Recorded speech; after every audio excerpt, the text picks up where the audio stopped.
So what I want to do today is I want to talk about the whole influence of our peers and our culture and these things. Most of you are familiar in child psychology. They have the nurture-nature debate. And I'll just throw it up on the screen so you can visualize it. They say who we are and who we become, our personality, our characteristics, our morals, are generally a factor of two things, nature and nurture. And nature, of course, is our biology, our genetics. It's our DNA. We inherit certain things from our parents. And those of you that have ever had kids know how this works.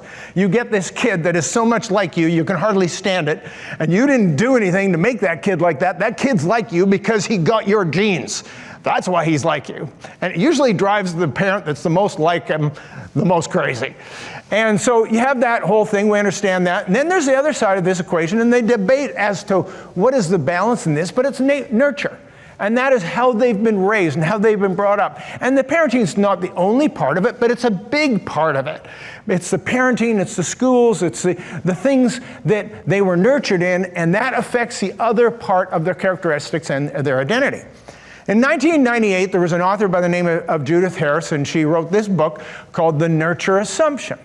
And she challenged this idea, and she doesn't believe that nurture is that powerful an effect. And she thinks it's not the family that influences people to become the way they are, but their peers and their culture, and the friends that they pick in their life are going to determine who they are.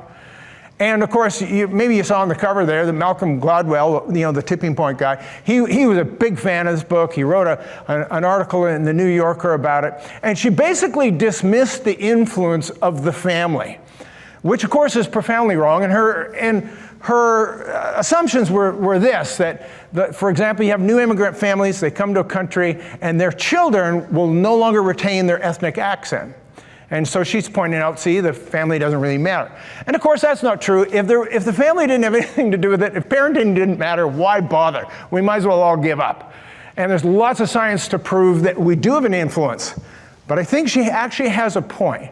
And that is that our kids are far more influenced by their peers and by their culture than we're willing to accept at times.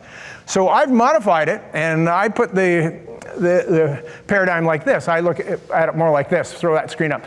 Nature, nurture, and network, meaning the more external factors, your peers and all these things. And see, today, kids and young people are under influences that they weren't even under 25 years ago when this book was written.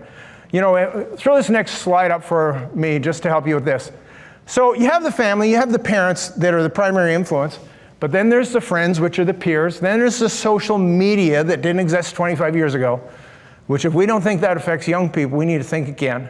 They're profoundly affected by it. And then, of course, there's the culture, pop culture, and all of these things that surround. And so we're living in a season where young people are more influenced than any time before in history, and we're going to have to be on the top of our game.